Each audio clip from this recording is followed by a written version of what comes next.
Jake Matthews considered himself an ordinary guy. IT technician by day, introvert by night. He lived alone in a small studio apartment just outside St. Louis. Life was routine. Wake up, fix network issues for clueless coworkers, go home, eat microwave meals, and scroll endlessly through true crime documentaries. He didn't believe in ghosts, the afterlife, or anything paranormal. That was all nonsense, stories for lonely people trying to make sense of grief. Until one rainy October night changed everything. Jake had just gotten home, soaked from the drizzle outside, hoodie clinging to him like a second skin. He dropped onto the couch and cracked open a beer. Just as he queued up a new crime docuseries, his phone buzzed. New voicemail, one message. That was odd. He didn't recall getting a call. Curious, Jake opened the voicemail and hit play. Jake. A woman's voice, soft, raspy, on the edge of tears. Why didn't you help me? I'm cold. I'm alone down here. It's so dark, Jake. Why did you let me die? Jake froze. The voice was strange, but familiar. He replayed the message with the volume turned all the way up. That voice, no. It couldn't be. Emily. Emily Dawson had been his girlfriend. She died 2 years ago in a car accident during a snowstorm. Jake remembered that night too well. They had a huge fight. She stormed out, and he let her drive off in the middle of a blizzard. Her car veered off the road and into a ravine. Authorities found her body 2 days later. She died on impact. Since then, Jake carried the guilt like a chain around his neck. But ghosts? He didn't believe in them. Until now. The next day, he tried to shake it off. Probably a sick prank or some weird spam call. He deleted the voicemail and tried to forget it. But when he returned from work that night, new voicemails, 2 messages. His chest tightened. With trembling fingers, he pressed play. Jake, why won't you listen to me? I'm here. Underground. They won't let me leave. Then the second message. Don't ignore me again. You promised you'd take care of me, Jake. You promised. Jake's mouth went dry. He checked the call log, no missed calls. The voicemail came from Domiri, an untraceable number. He tried to call it back. The line responded with, "This number is not in service." Panic rising. Jake did the only thing he could think of. He drove to Elmwood Cemetery. He stood before Emily's grave, chilled by the rain and his own memories. "If this is some kind of joke," he said aloud, "cut it out. I've suffered enough." Silence. He turned to leave, then his phone buzzed again. New voicemail, 1 message. The voice was unmistakable. I saw you at my grave, but you still won't help. Jake, I'm not alone down here. They want to talk too. The voicemails didn't stop. Night after night they came. Sometimes just 1, sometimes 3 or 4. Sometimes Emily's voice, sometimes others. A man's voice, a child's whisper, an old woman laughing. Some messages were just static-laced whispers. But some were worse. They mentioned his name, his past, things no one alive should know. Like the message that came one Thursday night. Remember the summer of '99, when you and your friend let that little boy drown in the lake? We all remember, Jake. He hadn't told anyone about that ever. Sleep-deprived and unraveling, Jake unplugged everything. His phone, his router. He switched numbers, threw away SIM cards, even bought a burner phone. It didn't matter. The voicemails kept coming, desperate. Jake reached out to someone he'd never thought he'd need, a local podcaster named Sarah Holland. She ran a small but popular horror show called Voices Beyond the Veil. She had a reputation for investigating real urban legends and unexplained events. A skeptic but not a cynic, Jake shared the messages. Sarah listened, horrified, and eventually played them on her show. Her audience responded immediately. One listener claimed to have received similar voicemails after her brother's death.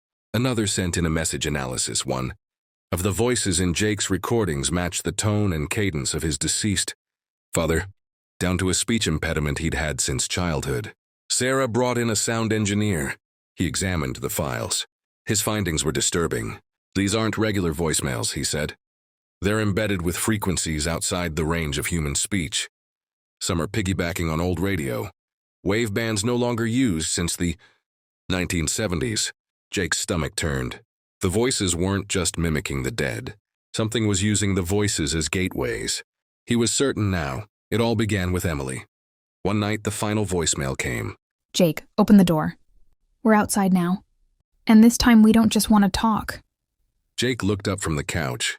A soft knock at the door. Then the sound of metal scraping. Silence. He slowly approached, heart pounding. He looked through the peephole. No one. He turned around. His phone lit up on its own. New voicemails, 13 messages. Jake Matthews was never seen again. Police found his apartment locked from the inside. His phone was on the floor, battery full. Despite not being connected to any network, all voicemails were erased except for one. Don't let them talk through you too. Don't listen. Don't reply. Or you'll be the next voice. Jenna Matthews had never planned to return to Ash Hollow. The small Oregon town felt more like a forgotten memory than a real place. Quiet, wooded, and endlessly gray. But after her grandmother passed away and left her the old Victorian house on Wither Lane, Jenna figured she'd photograph the property, clean it up and sell it off. A quick job, nothing more. From the outside, the house looked like something from a Gothic novel. 2 stories, peeling paint and surrounded by ancient pine trees. Inside it was suffocatingly still. Everything remained untouched, draped in white cloths. The air smelling of mothballs and dry rot. What struck her most was how many mirrors there were. Tall, ornate, heavy things. Almost every room had one, all of them covered. Jenna remembered now. As a child, her grandmother used to insist the mirrors be covered at all times. "They're windows," she once whispered. But not all windows should be opened. At the time, Jenna thought it was just old woman nonsense. She uncovered the mirrors anyway. Reflections. One mirror stood out in particular. An enormous one at the end of the second-floor hallway. Its frame was black walnut, carved with twisting vines and faces that looked like they were mid-scream. As she pulled the cloth away, a sharp chill ran up her spine. She stared at her reflection. It looked normal, but something felt delayed. When she moved her hand, there was the faintest hesitation in the mirror. That night, Jenna had her first nightmare. She saw her grandmother, standing in front of that very mirror, crying and clawing at the glass. Her reflection stood still, watching, unmoving, with a crooked grin that didn't match the woman in front of it. Jenna woke up gasping. The mirror watches. Over the next few days, things got stranger. She began hearing soft whispers as she passed the mirror. Once, she swore she saw her reflection blink out of sync with her. Another time, she caught it smiling when her own face was still. She started avoiding it, but one night, on her way to the bathroom, she glanced into the hallway mirror and stopped cold. In the reflection, she was standing still but smiling widely. Too widely. Then slowly, the reflection tilted its head and lifted one hand, pressing it against the inside of the glass. Jenna screamed and ran, uncovering the past. Determined to understand what was happening, Jenna began researching the house's history. What she found horrified her. The mirror wasn't original to the house. It had been salvaged from the ruins of Ash Hollow Asylum, which burned down in 1978. Her grandmother had worked there as a nurse. A patient named Elias Crane had kept a journal. What remained of it was archived in the town library. His writings were disturbing. They think I'm mad, but the mirror listens. It watches. At night, it mimics my breath. Soon it will know my face better than I do, and then it will take me. The last entry read, "He watches through the mirror. He wears my face. He waits until I blink. Breach." Jenna set up a camera in the hallway to record the mirror overnight. What it captured chilled her to the bone. At exactly 3:13 a.m., her reflection appeared in the mirror, even though she was in bed. It stood motionless, staring into the hallway. Then it turned slowly and looked directly into the camera. The video glitched violently, then cut to black. Desperate, Jenna called the local priest, Father Callahan. When he stepped into the house, he paused at the hallway mirror and went pale. "This isn't a ghost," he said. "This is a gate. And it's already open." That night he was found dead in the attic, hanging from a beam. His body faced a shattered hand mirror. His eyes were open. The other side. Jenna had one option left: destroy the mirror. She grabbed a hammer and struck it hard. The glass cracked, then crumbled. But behind it, instead of wall, there was only a black void. A cold wind rushed out from it, carrying a whisper. "You let me out." From the dark, something emerged. It looked like Jenna, but wrong. Pale skin like porcelain, eyes black and deep, and a mouth that stretched too far. It smiled. Jenna fled the house, but the thing followed. It didn't need the mirror anymore. Any reflective surface, a puddle, a screen, a window, could be a doorway. She couldn't leave Ash Hollow. The roads twisted endlessly, leading her back to the house each time. She was trapped. One last smile. Weeks later, Jenna's car was found at the edge of a ravine, empty. The engine was cold. Her phone was on the seat, still recording. The last photo on the device showed the broken hallway mirror. In its reflection stood Jenna, smiling, but she had been alone when the photo was taken. They whisper at 3:17 a.m. Grayson, Nebraska, was the kind of town where nothing ever happened until people started hearing whispers in the dark. It began as a joke, a dumb urban legend kids passed around. Never stay up past 3:17 a.m. That's when the whispers start. Don't answer. Don't even listen. Just keep your eyes closed and wait it out. No one took it seriously. Until they did. The first night, Liam Blake never believed in ghost stories. At 17, he was more interested in photography and film school than small-town myths. One Friday night, he and his best friend Matt stayed up late playing horror games in Matt's basement. Around 3 a.m., they joked about the Grayson legend. Liam checked the time. 3:16 a.m. Better not fall asleep now, Matt smirked. Then it came. A soft whisper, barely audible over the game's menu screen. Liam. Liam turned. Did you hear that? Matt's face had gone pale. You said my name, right? I didn't. Another whisper, clearer. Let us in. They both froze. The air in the room had gone still, like everything was holding its breath. A minute later, the sound was gone. They laughed nervously, blamed it on being tired. 3 days later, Matt didn't show up to school. Missing. Matt's parents called the police. His room was undisturbed, except for the window, which was wide open. His phone was still charging. His wallet untouched. No signs of a struggle. No prints, just gone. He was the fifth teen to disappear in Grayson in the last 2 years. Always between 3 and 4 a.m. Always without a trace. Liam didn't tell anyone about the whisper. He couldn't explain it, not without sounding insane, but he knew it had started something. He stopped sleeping. The recordings.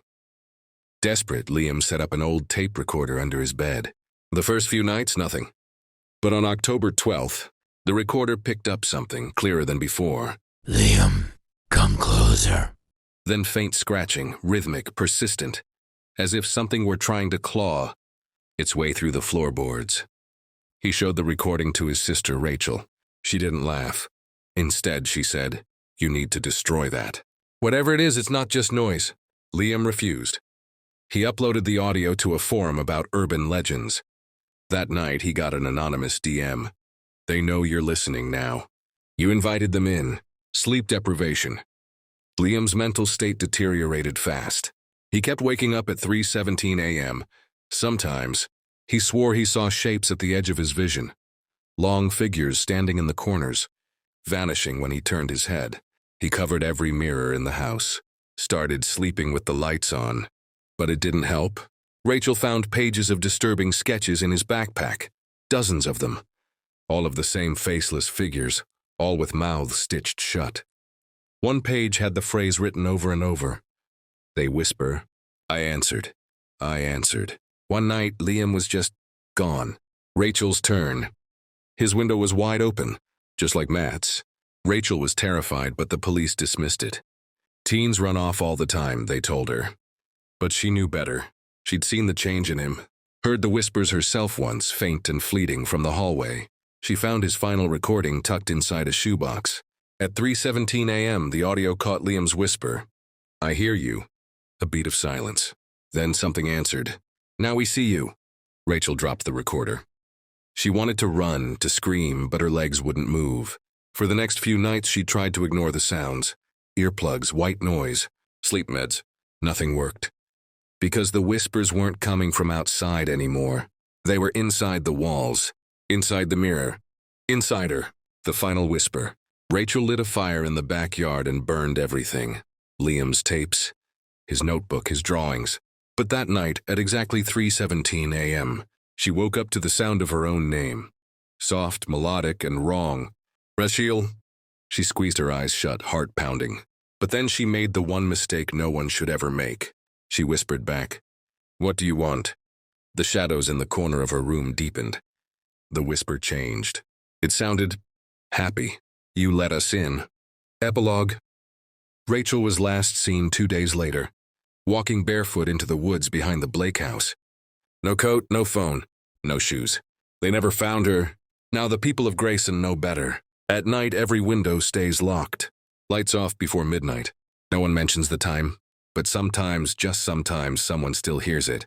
A whisper in the dark.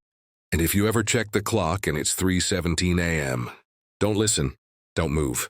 And whatever you do, don't whisper back. When Lauren Whitmore moved back into her childhood home in Maine, she told herself it was only temporary. After her husband died in a car crash and medical bills drained their savings, the house, long abandoned since her father passed away, was all she had left. Nestled at the edge of the woods and barely touched in over a decade, it wasn't much, but it was hers. And it was quiet. Too quiet. The silence started to feel unnatural. Lauren had always remembered the house as peaceful, a little old. Maybe, but not threatening. Her father, a Vietnam vet, was quiet and reclusive in his later years. He died in the living room chair alone. The neighbors said he'd gone senile toward the end, mumbling to the walls and tearing up floorboards. Now Lauren found the house mostly intact, except for those floorboards. Several sections pried open and then nailed, back down crudely, in the hallway, under her bedroom, and especially in the living room. She ignored it. Grief made people act strange, and she had her own grief to drown in. At first, the house stayed quiet. The wind moaned through the eaves. The floor creaked under her steps, and mice skittered in the walls. Normal old house sounds, until one night when she heard breathing from beneath the floor. It was subtle at first, a deep rhythmic inhaling like someone sleeping. She thought it was the pipes or maybe a raccoon under the house. But the noise grew clearer each night, more human. One night at 3 a.m., she woke to a voice soft and close. "Lauren." It came from beneath the bed. She screamed, flicked on every light, and tore off the covers. Nothing, no one. She chalked it up to exhaustion. But the next morning, she noticed a splintered board near the foot of her bed, shifted slightly, like it had been pried up and put back wrong. In the attic, she found her father's old belongings, journals, army medals, and a box labeled "Do Not Open Basement." Inside were tapes, audio cassettes labeled with dates going back years. Most were long stretches of silence, but a few captured strange, muffled sounds, thumping, whispering, scraping. One tape ended, abruptly, with her father yelling, "I told you to stay under there. You're not supposed to talk." Lauren's blood ran cold. He hadn't gone senile. He'd been hiding something. That night, the whispering returned, clearer, closer. "Why'd you leave us down here?" She froze. The air turned heavy. Her ears popped, like pressure was building under the floor. Then the scratching began, slow at first, then furious, like nails dragging through wood.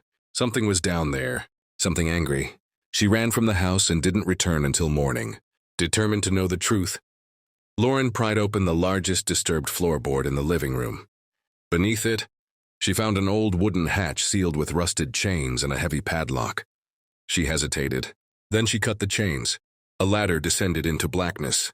The air was thick and foul, like wet soil and old blood. She climbed down with a flashlight. The basement was deeper than she remembered, twice as deep. The foundation extended into a hidden room that hadn't been on any blueprint. The walls were made of brick covered in scratch marks.